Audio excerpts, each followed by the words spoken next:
असलेले सगळे जे उमेदवार आहेत ते प्रत्येक गटागणातून सर्वसामान्यांचं नेतृत्व करणार, सहकाराचं ज्ञान असलेलं, शेतकरी आणि त्यांच्या बांधवांबद्दल आणि त्यांच्या प्रश्नाबद्दल ज्ञान असलेलं अशी ही सर्वसामान्यांची नाळ जुळलेली ही आमची उमेदवारी आहे. कुठलेही उमेदवार हे व्हाईट कॉलर नाही आहे. सर्वसामान्यांची आणि सोसायटी आणि ग्रामपंचायत मतदारांची थेट संपर्कात असलेली ही लोक आहेत. त्यामुळे मला संपूर्ण विश्वास आहे की हे 100% निवडून येतील. आणि या निमित्ताने माननीय आमदार किशोरप्पा यांनी 2 ठिकाणी सभा घेतल्यात, एक पाचोरा आणि भडगावला, आणि कालमध्ये त्यांनी पत्रकार परिषद पण घेतली. आणि ॲज युजल नेहमीप्रमाणे ते खोटं बोललं आणि तेही तितकं रेटून बोललं, तर त्यांच्या त्या शैलीमध्ये त्यांनी तो प्रकार सुरू केला. आणि त्यांनी थेट आरोप, म्हणजे मी तर नेहमी म्हणतो की त्यांचं कुठलाही काही विषय असेल, इलेक्शनची रणधुमाळी असेल, तर अमोल शिंदे याच्याबद्दल बोलल्याशिवाय त्यांना होऊ शकत नाही. आणि त्या पद्धतीत त्यांनी ते केलं. आणि त्यांनी सांगितलं की बाबा येणारे इलेक्शन जर कधी होत असेल तर बाबा तिथे जागा विकली जाईल किंवा जागेच्या संदर्भात गैरव्यवहार होतील आणि मी 1 इंच सुद्धा जागा विकू देणार नाही आणि फलाना सगळं काही ते फक्त जागेबद्दल बोललं. खरं तर मला त्यांना या पत्रकार परिषद निमित्त प्रश्न विचारायचे आणि मी सुरुवातीसच आपल्या निमित्ताने त्यांना थेट सांगू इच्छितो की मी जे विचारेल त्या विषयावरच तुम्ही बोलायचं. तर दरवेळेस मला असा अनुभव आहे त्यांचा की मी ज्या विषयावर प्रश्न पत्रकार परिषद घेत असतो त्या विषयाशी संबंधित मी आपल्याशी त्यांना प्रश्न विचारतो, तर ते प्रश्न सोडतात आणि भलत्याच बाजूला बोलतात आणि मूळ मुद्द्याला बघायला घालतात. आणि दुसरं, ज्यावेळी त्या पत्रकार परिषद किंवा माझ्या प्रश्नांची उत्तरं ते देतील तर त्यांनी योग्य त्या पुराव्याविषयी द्यावं, अन्यथा पत्रकार परिषद घेऊ नये किंवा या विषयावर बोलू नये. नंबर 1, त्यांनी सांगितलं की कृषी उत्पन्न बाजार समितीच्या मुख्य आवाराच्या बाजूला असलेलं 40,000 स्क्वेअर फीटची जागा अमोल शिंदे यांनी घेतली. ती जेव्हा त्यांनी घेतली त्यावेळेस सभापती म्हणून कृषी उत्पन्न बाजार समितीचे माझे काका सतीश बापू होते आणि त्यांनी ही अमोल शिंदेंना विकली. नंबर 1, ही जागा 28,000 स्क्वेअर फीट होती, ती 40,000 नव्हती. आणि ज्यावेळेस या जागेचा व्यवहार झाला त्यावेळेस 2014 म्हणजे आजच्या साधारण 10 वर्षापूर्वी पेपरला त्याची जाहिरात आली होती. त्यावेळेस त्याच्यावर तत्कालीन सभापती NC तात्या होते, त्यावेळेचे अध्यक्ष, त्यामुळे त्याचे नेतृत्व करत होते तेव्हा माजी आमदार दिलीप वाघ करत होते. म्हणजे जागा विकण्याचा घाट जो घातलेला होता किंवा जागा जी विकली गेली विकण्याची सुरुवात झाली होती त्यावेळेस दिलीप वाघ हे सत्तेमध्ये होते. त्याच्यानंतर त्याची बोली बोलली गेली. बोली बोलताना 5 लोक होते, 5 पैकी मी एक होतो आणि दुसरे जे होते त्यांच्यापैकी एक असलेल्यांपैकी आमदार किशोरप्पा पाटील यांचा एक व्यक्ती तिथे जागा घेण्याच्या करता उपस्थित होता. मी हे सगळ्यांच्या गोष्टींची सविस्तर खुलासा आम्ही जेव्हा मेळावा घेणार त्याच्यामध्ये सगळ्या सबूत सगळ्या पुराव्यांशी देणार. आणि ज्यावेळेस मी जागाची बोली बोलत होतो तर सर्वोच्च बोली ही मी बोलली म्हणून मला ती जागा मिळाली. म्हणजे एका अर्थी मी मार्केट कमिटीचा फायदाच मी त्यानिमित्ताने करून दिला होता. अन्यथा आमदार हे कमी जागेमध्ये कमी पैशांमध्ये ही जागा घेत होते. तर ज्यावेळेस मी जागा घेतली, जेव्हा मी सर्वोच्च बोली करून घेतली त्यावेळेस तत्कालीन अध्यक्ष होते कैलासवासी दिनकर बापू देवरे यांनी ती मला त्यावेळेस कृषी उत्पन्न बाजार समिती यांच्या सभापती यांच्या मार्फत ती जागा सब रजिस्ट्रार ऑफिसमध्ये खरेदी झालेली आहे. आणि त्यावेळेस सचिव पण तिथे उपस्थित होते. आणि म्हणजे त्याचा अर्थ त्यावेळेस जेव्हा जागा विकली गेली त्यावेळेस त्याचं नेतृत्व हे किशोरप्पा करत. म्हणजे मला म्हणायचा उद्देश काय की जागा विकण्याकरता जो काही सगळा गोंधळ झालेला आहे ह्या दोघंही माझी आमदारांच्या वेळेस झाला. 2014 साली मी इतकं सक्रिय राजकारणात नव्हतो आणि मी जेव्हाही होतो त्यावेळेस मी किशोरप्पांच्या बरोबरच होतो. मी काही दुसरं वगैरे तिसऱ्या ठिकाणी नव्हतो. ह्या पद्धतीत त्यांनी हा विषय केलेला. खरं तर मला त्याच्यापेक्षा जास्त काही गोष्टी सांगायच्या आहेत की जागा विकलीच गेली का, म्हणजे जागा विकण्याचा प्रश्नच का आला, हा सगळ्यात महत्त्वाचा प्रश्न आहे. आणि हा प्रश्न मी किशोरप्पांना या निमित्ताने विचारू करतो की तुम्ही बाबा एखादी जागा विकली जाते कृषी उत्पन्न, तर त्याचं काय असावं की त्याचं कारण काय की जागा का विकली जाते. मित्रांनो तुम्हाला त्याच्या निमित्त सांगू इच्छितो 31/3/2008 पुन्हा एकदा सांगतो 31/3/2008 रोजी जळगाव पीपल बँक यांच्या मार्फत कृषी उत्पन्न बाजार समिती पाचोरा भडगाव यांनी कर्ज काढलं. कर्ज खाते क्रमांक होतं 30 आणि त्यावेळेस काढलं गेलं होतं 4.5 कोटी रुपयाचं त्यांनी कर्ज काढलं. आणि ज्यावेळेस हे कर्ज काढलं त्यावेळेचे सभापती होते रावसाहेब पाटील. म्हणजे रावसाहेब पाटील हे पुन्हा किशोरप्पा असताना त्याचं नेतृत्व करत होते. त्याच्यानंतर सत्तांतर झालं. 2 वर्षानंतर दिलीप भाऊंची सत्ता आली. 25/9/2010 2,83,00,000 कर्ज काढलं गेलं. त्यावेळेस दिलीप भाऊ त्याचं नेतृत्व करत होतं. म्हणजे साधारण 8 कोटीच्या आसपास कृषी उत्पन्न बाजार समिती यांनी आजच्या 16-17व्या वर्षी कर्ज काढलं. आणि आज पावत कृषी उत्पन्न बाजार समितीच्या उत्पन्नातून त्यांनी एकही कर्ज फेडण्याचा प्रयत्न केला नाही, बल्कि त्यांनी कर्ज न फेडल्यामुळे कृषी उत्पन्न समितीच्या बाजार समितीच्या विविध जागा विकून त्यांना ते कर्ज फेडावं लागलं. आणि याचे संपूर्ण दोषी हे आजी माझे आमदार आहे. एक प्रोसिडिंग आहे आणि प्रोसिडिंग तुम्हाला वाचून दाखवतो. ह्या प्रोसिडिंग मध्ये बाजार समिती असं म्हणते की मालमत्ता विक्री केल्याशिवाय बाजार समितीच्या जळगाव पीपल बँकेचे यांच्याकडून घेतलेले कर्ज व त्याची फेड या कामी व इतर देय असलेल्या रक्कम अदा करणे कामी समितीची जमीन विक्री केल्याशिवाय पर्याय नाही. सदर जमिनीची विक्री करून इतर देणे व बँकेचे कर्ज फेडता येतील असं यांनी ठराव केलेला आहे प्रोसिडिंग मध्ये. हा माझ्याकडे कागद आहे. त्यावेळेस सभापती NC दाते म्हणजे दिलीप भाऊंची सत्ता होती. हे 2014 सालचं ते 16 सालचं ते पत्र आहे. यावेळेस त्यांनी ते केलेलं होतं. हा ठराव आहे. नाही मी देतो तुम्हाला सगळं. 2015 2015 म्हणजे हा ठराव काढला.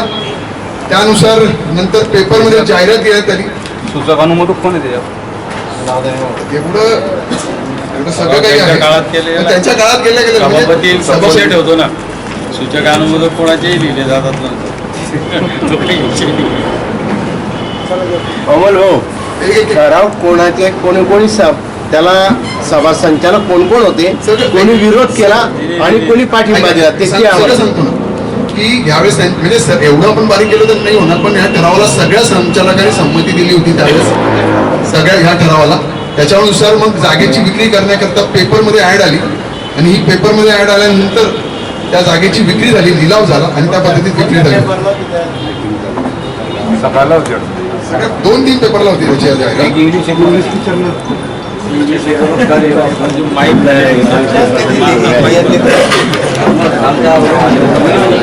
हे बघा, कृषी उत्पन्न बाजार समितीचं मी तुम्हाला पत्र दाखवतो. त्याच्यामध्ये स्थावर मालमत्तेचा जाहीर लिलाव करण्याच्या संदर्भात त्यांचं पत्र आहे. आणि त्यांनी 23/12/2014 तो लिलाव झालेला आहे.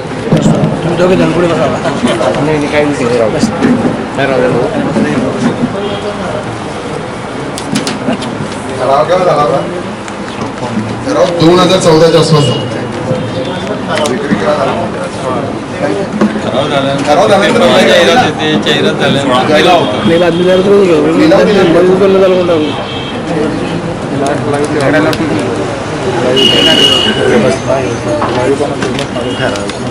बरं. ज्यावेळेस लिलाव झाला, आम्ही पैसे भरले, त्यावेळेस जेव्हा बँकेचं जे कर्ज होतं ते कर्ज उतरलं गेलं, त्याचा रजिस्टर बोधा झाला आणि त्यानंतर खरेदी खत झालेलं आहे. म्हणजे हे जे काही घटना घडलेल्या आहेत त्यांच्याच काळात घडलेल्या आहेत. जसं मी बोललो त्यावेळेस 5 लोक तिथे लिलावाकरता बसलेले होते. त्यांच्यापैकी एक व्यक्ती हा ईश्वरप्पा पाटील यांच्या संबंधित होता किंवा त्यांच्या जवळचा होता. आपण असं म्हणणं वागवं ठरणार नाही की त्यांनीच ही कमी जागेमध्ये घेण्याचा प्रयत्न केला. साधारण 5,14,00,000ची त्यांनी बोली बोलली होती आणि मी साधारण 5,89,00,000 मी बोली बोललो आणि ते हे केलेलं होतं.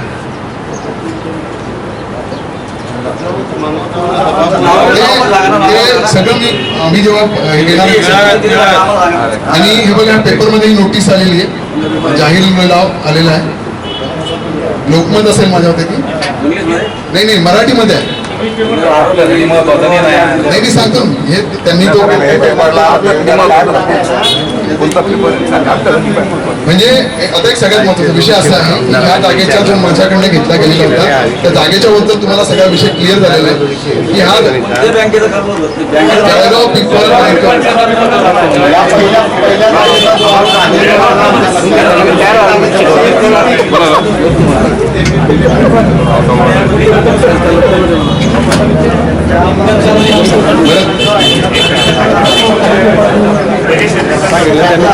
मला ज्यावेळेस पजेशन दिलं त्यावेळेस दिनकर बापू देवरे त्याचे तत्कालीन कैलासाचे दिनकर बापू देवरे हे संचालक होते. सांगायचा उद्देश असा आहे की यांनी ते कर्ज काढलं, ते कर्ज फेडलं नाही, वेळेवर फेडलं गेलं नाही, म्हणून बँकेला ती जागा विकली गेली आणि आमदार साहेब म्हणत होते की बाबा आम्ही 3-3.5 कोटी रुपयाचंच कर्ज काढलेलं होतं किंवा हे होतं, त्याच्या माध्यमातून आम्ही साधारण 15 कोटी रुपये कमवले. मग जेव्हा तुम्ही त्याच्यानंतर म्हणाले की आम्ही 70-80 गाळे काढली, ती विकली, म्हणजे 12 ते 15 परत ते गाळे विकली. मग मला असं त्यांना थेट संबंध विचारायचा आहे की जेव्हा तुम्ही तुमच्या भाषेमध्ये 3.5 कोटीचं, ॲक्च्युली ते 7.5-8 कोटीचं कर्ज होतं, तर ज्यावेळेस तुम्ही एवढे पैसे कमवले तेव्हा तुम्ही बँकेचे पैसे परत का नाही केले, ते पैसे कुठे टाकले, त्याचा खर्च कुठे केला यासाठी. आणि जागा विकली तर फक्त आणि फक्त तुम्ही जागेचं कर्ज का घेतलं होतं, त्याचा योग्य पद्धतीत वापर केला का, या सगळ्या गोष्टी त्याच्यामध्ये येतात. दुसरं त्यांनी असं, आता त्याच्या पुढचा विषय त्यांनी असा केलेला होता की बाबा मागच्या वेळेस आम्हाला पूर्ण बहुमत मिळालं होतं. साफ खोटं, 8 संचालक हे सतीश बापूंच्या नेतृत्वात निवडून आलेले होते आणि 8 संचालक हे त्यांचे निवडून आलेले होते. 2 व्यापारी हे त्यांच्याबरोबर गेले, त्याच्यामुळे 10 आणि 8 अशा संख्याबळ झालेलं होतं. पूर्णपणे बहुमत किंवा एकदम झालं असं कुठलंही झालं नव्हतं. लोकांनी, दोघांना समसमान संधी दिली गेली होती. मग त्यांनी म्हटलं की गैर पद्धतीने सत्तेचा वापर करून आम्ही काही संचालकांना अपात्र केलं, 7 संचालकांना अपात्र केलं. कुठल्याही प्रकारे गैरवापर असा करून कायद्याचा गैरवापर नाही केला, तर कायद्याचा योग्य वापर सतीश बापूंनी केला. आणि ज्या 7 संचालकांना त्यांनी अपात्र केलेलं आहे त्यांच्याकडे कृषी उत्पन्न बाजार समितीच्या गैरव्यवहार, म्हणजे कृषी उत्पन्न बाजार समितीने केलेल्या उत्पन्नातून गैरव्यवहार केल्याप्रकरणी, आर्थिक घोटाळा केल्याप्रमाणे त्यांना दोषी ठरवण्यात आलेलं होतं आणि त्यांच्यावर ठपका होता, त्यांना दोषी ठरवण्यात आलं होतं आणि त्याच्यामुळे त्यांना संचालक पदावरून कमी करण्यात आलेलं होतं. आणि याच्या बाबतीत ते का नाही बोलत? बरं, त्यांच्या सगळ्याच वेळेस ते सत्तेमध्ये होते, आमदारी तेच होते ना, का सतीश बापू आमदार होते, प्रत्येक वेळेस सत्तेमध्ये तेच होते. मग कायद्याचा योग्य वापर करून त्यांना कमी करण्यात आलेलं होतं की कायद्याचा गैरवापर कुठलाच केला नव्हता. मग यांनी त्यांची बाजू का पकडावी, हे हा सांगा, त्याला विचारा की काय झालं काय नाही. आणि कृषी उत्पन्न बाजार समितीचा जो कार्यकाल होता सतीश बापूंचा, तो ऑगस्ट 2018 ते 2020 पर्यंतचा होता. त्याच्यामुळे 2 वर्षाच्या कालावधीमध्ये त्यांनी सांगितलं की आम्ही खूप सारे कामं केले, पण ह्या 2 वर्षाच्या कालावधीमध्ये सगळ्यात जास्त कामं ही सतीश बापूंच्या कार्यकाळात झाली होती. त्याचा जर आपण लेखाजोखा केला तर कृषी उत्पन्न बाजार समितीच्या मार्फत सहकार मेळावा घेतला गेलेला होता, कृषी प्रदर्शन घेतलं गेलेलं होतं. सगळ्यात महत्त्वाचं, मागील 30-35 वर्षामध्ये कधीही सुद्धा वार्षिक सभा हे घेणं गरजेचं असतं, पण पारदर्शकता ही सतीश बापूंच्या नेतृत्वावर होती. म्हणून त्यांनी सगळ्या शेतकऱ्यांना एकत्र बोलून, सगळ्या सोसायटीच्या संचालकांना, ग्रामपंचायतच्या सदस्यांना एकत्र बोलून वार्षिक अहवाल काढले होते. आणि 2 वर्षी त्यांनी ज्यावेळेस केलं तेव्हा वार्षिक अहवाल काढले आणि सगळ्यांपर्यंत त्यांनी केलेल्या कामाचा लेखाजोखा मांडला. हालाकी कुठल्याही प्रकारचं 1 रुपयाचं कर्ज न काढता 1.5 कोटी रुपयापर्यंतचं असलेलं कर्ज फेडण्याचं काम त्यांनी केलं. ते त्यांनी त्यांच्या भाषणामध्ये बोलले की सतीश बापूंनी वरखेडी इथे जाऊन थोडी दमदाटी केली, दादागिरी केली. मी गर्वाने सांगू शकतो की AC मध्ये किंवा ऑफिसमध्ये बसणारा सतीश बापू नव्हते, तर मार्केट कमिटीचं उत्पन्न वाढावं म्हणून थेट उन्हामध्ये जाऊन इथे वरखेडी इथे आपला बाजार भरतो. मागच्या काळामध्ये जर आपण बघितलं तर त्या मार्केट कमिटीच्या बाजाराचं उत्पन्न हे दर दिवसाचं फक्त 30 ते 40 हजार होतं. दर आठवड्याचं बाजाराच्या दिवसाचं 40,000 रुपयापर्यंत त्याचं उत्पन्न होतं. बापूंनी तिथे 2 वेळेस जाऊन व्हिजिट केली. त्यांच्या तिथे लक्षात आलं की काही व्यापारी चुकीच्या पद्धतीमध्ये दमदाटी करून कृषी उत्पन्न बाजार समितीचं उत्पन्न बुडवत होते आणि त्यांनी त्यांना थांबवलं आणि त्यामुळे कृषी उत्पन्न बाजार समितीचं उत्पन्न सरळ 1 लाखावर जाऊन थांबलं. हे जे व्यापारी होते, हे जे काही लोक होते, हे कोणाचे होते? हे ज्यावेळेस दमदाटी करायचे, दादागिरी करायचे, तर इथलेल्या असलेल्या स्थानिक नेत्यांचं, किशोरप्पा पाटलांचं हे थेट नाव सांगायचं की मी त्यांचा व्यक्ती आहे, मला 1 रुपया लागणार नाही, मी काय असेल ते बघून घेईल, मला अडवण्याची धमकी कोणाची माझी हिंमत नाही, मी कुठल्याही आम्हाला अडवण्याचा प्रयत्न करायचा मी बघून घेईल, अशा पद्धतीत आवाजच्या भाषेमध्ये तिथल्या कर्मचाऱ्यांना ते बोलायचे. पण सतीश बापू हे सभापती असताना थेट तिथपर्यंत गेले आणि काम केलं. त्या अशा वेगवेगळ्या विविध कामं सतीश बापू यांनी केली. मला त्यांना थेट विचारायचं की प्रशासक काळ तो भादा मागील 2 वर्षाचा, त्यावेळेस प्रशासक हे मुख्य प्रशासक म्हणून दिलीप भाऊ होते.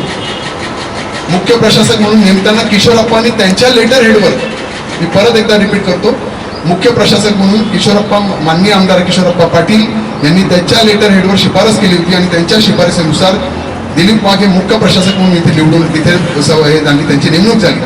आणि मग त्या काळामध्ये या मुख्य गेटजवळ असलेलं टॉयलेट हे रातोरात पाडण्यात आलं. ते रातोरात पाडून तुमच्या समोर आहे, तिथे एक शॉपिंग म्हणजे गाळा बांधण्यात आला.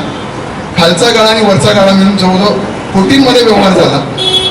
त्याचप्रमाणे भडगाव रोडवर असलेली जी काही मार्केट कमिटीची गाडी होती त्याच्या पाठीमागे जवळजवळ 10-10 फूट जागा वाढवण्यात आली. ती 10-10 फूट अशी करोडो रुपयाला जागा विकली गेली. अशा दोघं जागेंचा व्यवहार करोडो रुपयामध्ये झाला. त्यावेळेस हे दोघं संगनमताने एकत्र तिथे बसले होते.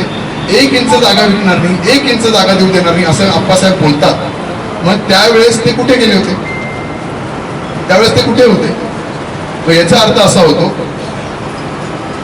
की ही दोघही लोकांनी संगनमताने जागा विकलेली आहे. आणि ह्या गोष्टीचे म्हणजे रात्रीतून ती जागा टॉयलेट पाडली गेली याचा लाईव्ह व्हिडिओ म्हणजे त्यावेळेचा केलेला व्हिडिओ माझ्याकडे. तुम्ही म्हणाल की भाऊ रात्रीतूनच कसं विकलं, दुपारी नाही विकलं का, सकाळी नाही तोडलं का, मग रात्रीतून कसं तोडलं? रात्री तोडत असेल म्हणजे रात्रीतून JCB आले, 4 ट्रॅक्टर आले, ते रात्रोरात तोडण्यात आलं, पटकन भरण्यात आलं आणि सकाळी सकाळी ती जागा साफ करण्यात आली.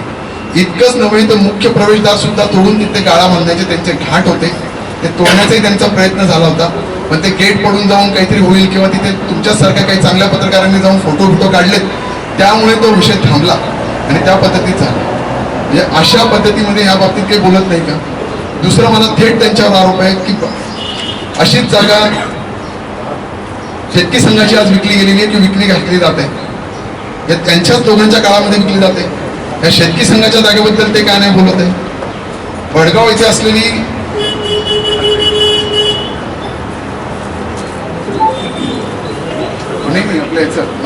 कॉटन सीडची जागा, जी जागा अवसरात दाखवली गेली नाही. पाचोरा शेतकी संघ, भडगाव इथलं शेतकी संघ, भडगाव कॉटन, आंबेडकर कॉटन सीडची जागा, जिथे शिवसेनेचं म्हणजे किशोरप्पा पाटलांचं ऑफिस आहे, तिथे त्यांनी कॉम्प्लेक्स बांधलेलं आहे. ती कॉम्प्लेक्सची शेतकऱ्यांची जागा कोणी विकत घेतली? त्यांना अवसानात दाखवलं, स्वतःच लिलाव करून घेतला, ती जागा विकत घेतली. याच्याबद्दल काय बोलत नाही. कृषी उत्पन्न बाजार समितीच्या पाठीमागे असलेली आणि सगळ्यात पहिले त्याचा व्यवहार झालेला होता इथे आशीर्वाद ड्रीम सिटी आणि त्याच्या बाजूची जागा, ही कोणी विकत घेतली होती? सगळ्यात पहिले विकत घेतली गेली ती जागा होती. याबद्दल आमदार साहेब का नाही बोलत? त्यावेळेस रावसाहेब पाटील माझे होते, सभापती होते. म्हणजे हे सगळे जे काही आहे त्याच्याही पुढेचा महत्वाचा गोष्ट की मागील 10-15 वर्षाच्या काळामध्ये जसं मी बोललो तुम्हाला कृषी उत्पन्नाच्या बाजार समितीमधून गैरव्यवहार पद्धतीने करून चुकीच्या पद्धतीने म्हणतात जवळजवळ 20 संचालकांवर अपात्रतेची कारवाई त्यांच्यावर गुन्हे दाखल करण्यात आले आणि त्यांच्यावर बोजे बसवण्यात आले. हे तुमच्याच सगळ्यांच्या पेपरला ह्या गोष्टी आलेल्या आहेत. लोकमतला आणि ऑलमोस्ट सगळ्याच पेपरला हा विषय आलेला होता. आणि जवळजवळ 1.25 कोटीची वसुली या सगळ्या संचालकांवर काढलेली आहे. हे दोघेही प्रकारचे संचालक आजी माझी आमदारांच्याच काळातले होते. त्यावेळेस मी किंवा किशोर सतीश बापू किंवा बसलेले यांच्यापैकी कोणीही संचालक तिथे नव्हते. आता त्यांच्या काळात आता जे काही संचालक मंडळ म्हणून त्यांच्यापर्यंत उभं राहिलेले उमेदवार आहेत त्यांच्यापैकी त्यांच्या फॅमिलीमधले काही लोक तिथे आहेत. त्यांना उभं राहता येते म्हणून कोणी आपली मुलगी उभी केली, कोणी आपलं दुसरं कोणी नातेवाईक उभं केलं. अशा पद्धतीत त्यांनी उभं केलं. त्याच्याबद्दल ते नाही काय बोलत. मला त्यांना किशोरप्पांना थेट बोलायचं आहे की ह्याच प्रश्नांची त्यांनी उत्तरं द्यावी. बाकी आलतू फालतू इकडच्या गोष्टींवर त्यांनी चर्चा करू नये.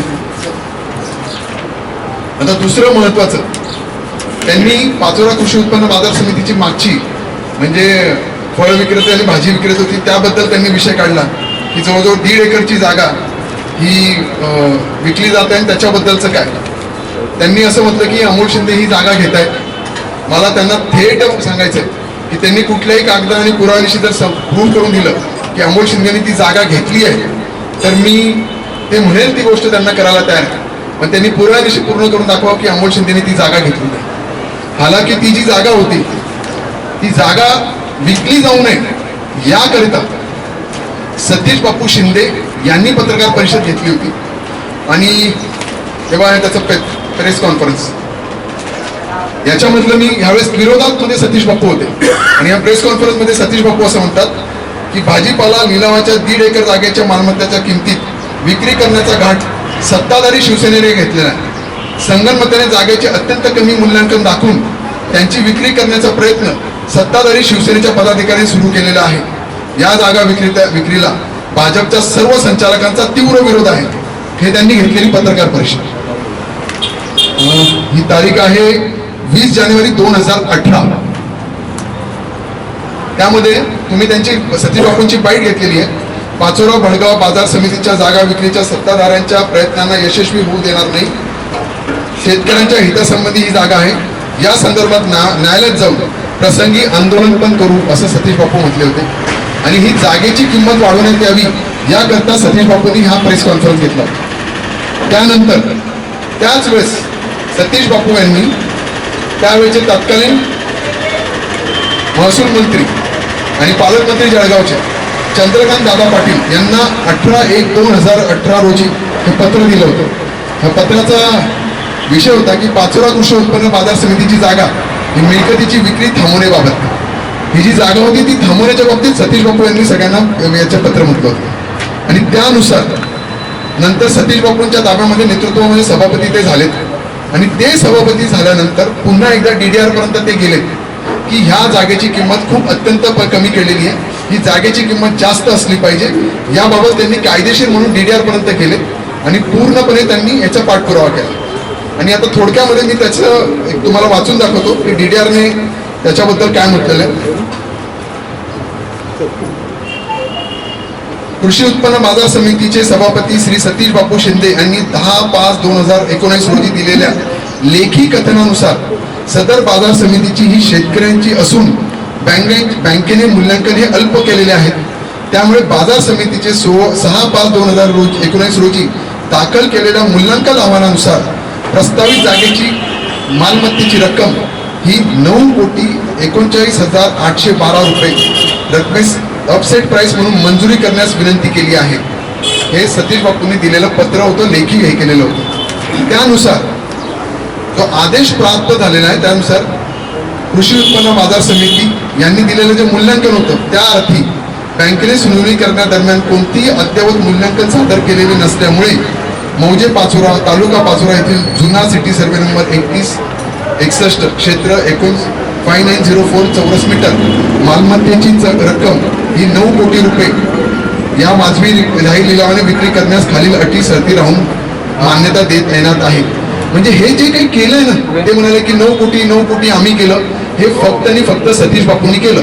मला त्यांना थेट आरोप आहे, त्यांनी ज्यावेळेस सांगावं, जिथे बोलवावं त्यांच्या प्रेस कॉन्फरन्सला त्यांच्या सभेमध्ये मी येऊ शकतो आणि त्यांनी ही कागदपत्र दाखवून द्यावे. ही जी मी तुम्हाला दिलेली आहे ही सगळ्या प्रकारची कागदपत्र आहेत की ज्या कागदपत्रांमध्ये फक्त आणि फक्त सतीश बापू आणि त्यांचं असलेलं त्यावेळेचं संचालक मंडळ जे त्यांच्या नेतृत्वात काम होतं त्यांनी ही जागा विक्री करू नये म्हणून विरोध केलेला होता.